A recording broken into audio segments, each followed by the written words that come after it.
Esta placa perpetua o nome de uma das figuras mais marcantes e também mais intrigantes de toda a história de Macau. Era apenas o juiz de direito, mas entre 2 décadas tudo mandou na cidade e não só. Um caráter controverso, apontado como a figura moderna que introduziu a vacina na China, é apontado, por outro lado, também pelos historiadores como o traficante de ópio que tentou introduzir a droga no Brasil.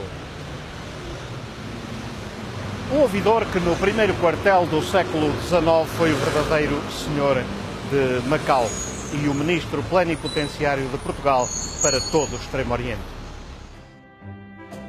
Era em Macau um pequeno vice-rei que chegou a causar ciúmes ao vice-rei da Índia.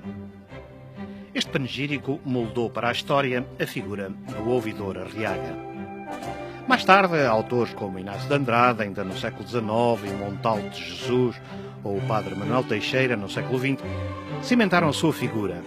Finalmente, os nacionalismos dos 2 séculos, através da pena de diversos historiadores e propagandistas, acabaria por lhes bater quase por completo os defeitos e exaltar apenas eventuais virtudes, desfigurando-lhe por completo o retrato autêntico.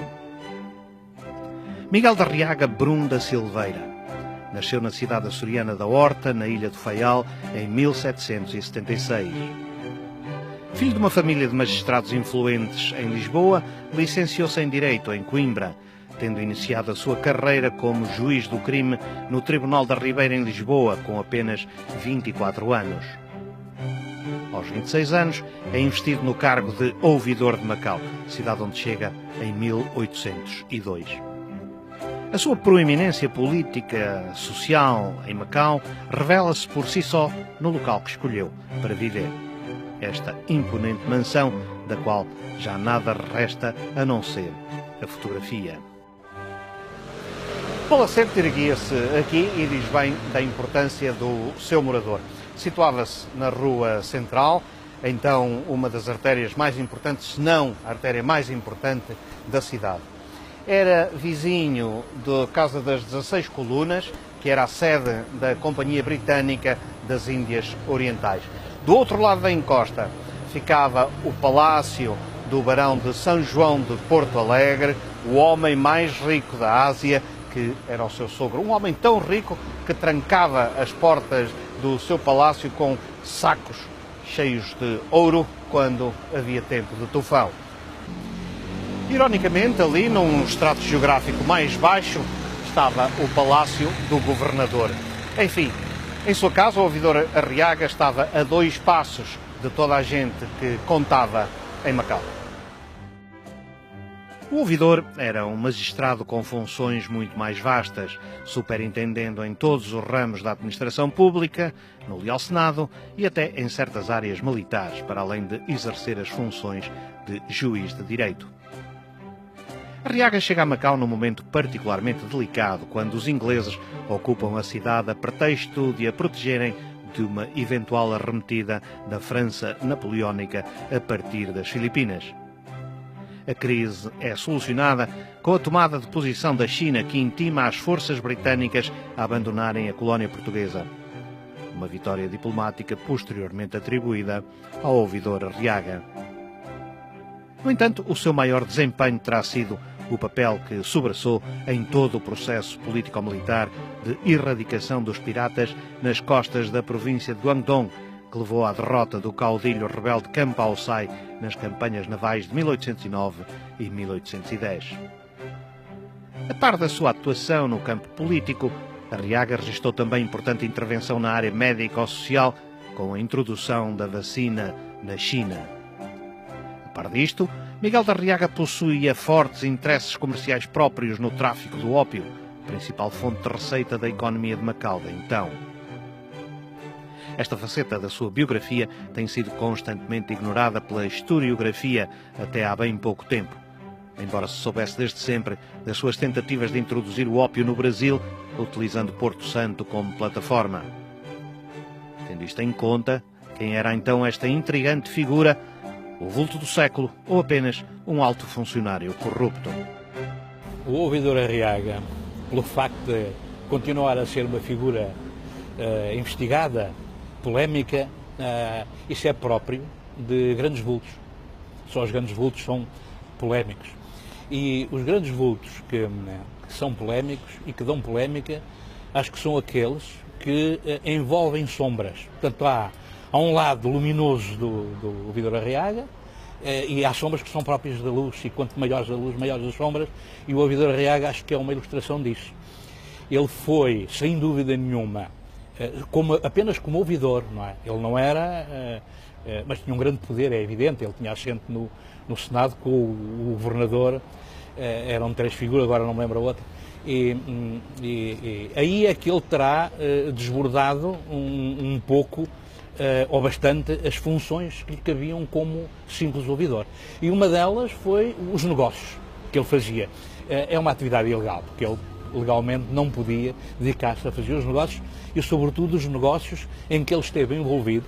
Não temos hoje provas ainda, mas essas provas viram um dia dos grandes negócios em que ele esteve envolvido, mas o que não há dúvida é disso. Ele, como político, não tem dúvida nenhuma em dizer que foi uma pessoa de exceção, não é? Como pessoa de exceção. E o poder real que ele adquiriu, não é?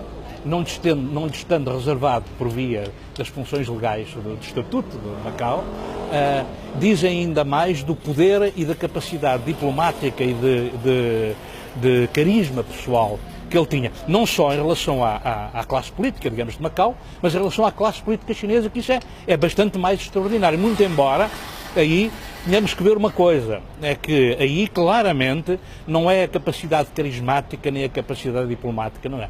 Se o sistema, que é aí que temos que ir, o sistema não fosse as implicações do Ouvidor Arriaga em comércios que davam peitas ou lucros comerciais à classe política de Cantão, o Ouvidor Arriaga não teria com certeza a capacidade de fazer os atos extraordinários que fez e que foram louvados, encomiados, não é?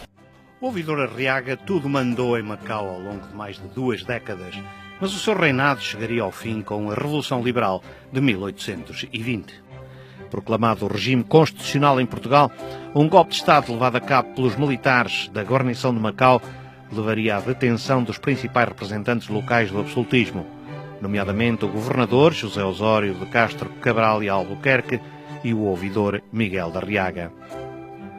Arriaga ficou detido na Fortaleza do Monte, mas com a cumplicidade de elementos da Guarda conseguiu escapar e refugiar-se em Cantão. Na capital cantonense, manteve acesa a luta contra o governo liberal, tendo sido quem apoiou a expedição militar vinda de Goa, que ocupou Macau, aboliu o liberalismo e repôs o antigo regime. Na sequência do contragolpe, Miguel de Arriaga regressou a Macau, reocupando o cargo de ouvidor com plenos poderes. Mas quem regressa já não é a mesma personalidade poderosa e prestigiada.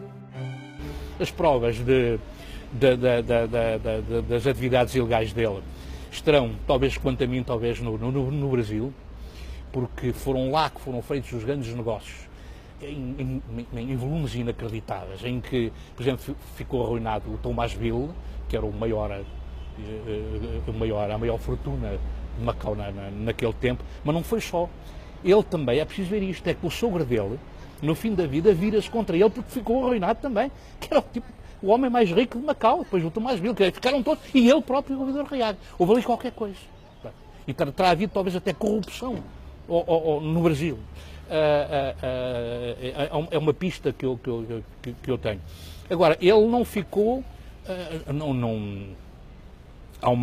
estou-me a lembrar que há uma decisão do Leal Senado, logo a seguir à fase do exílio dele em Cantão, por causa da Revolução Liberal e as repercussões aqui em Macau, em que lhe é dada ela é reembolsada em 11 contos de reis, que era muito dinheiro, mas mesmo assim comparado com a grande fortuna e com os milhares, não sei o quê. Portanto, é porque ele de facto não estava bem e viu-se no fim da vida dele em relação à família. Portanto, o Ouvidor Arriaga pode ter sido um corrupto e cometido ilegalidades, mas acho que não foi ladrão neste sentido. Não é? Ele também se meteu lá aos capitais dele e foi de borda, quer dizer, foi à água também, não é?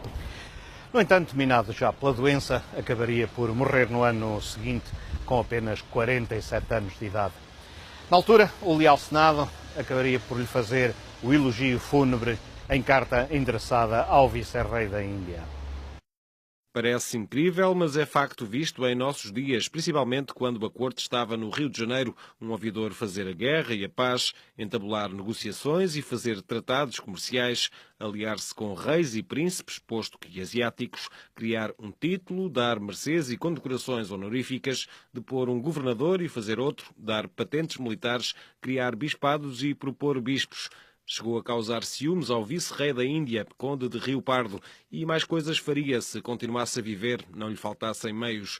Eis aqui o que foi a ouvidoria nas mãos do ouvidor Miguel de Arriaga Brume da Silveira, que durou 22 anos e acabou com a sua morte como se fosse um reinado.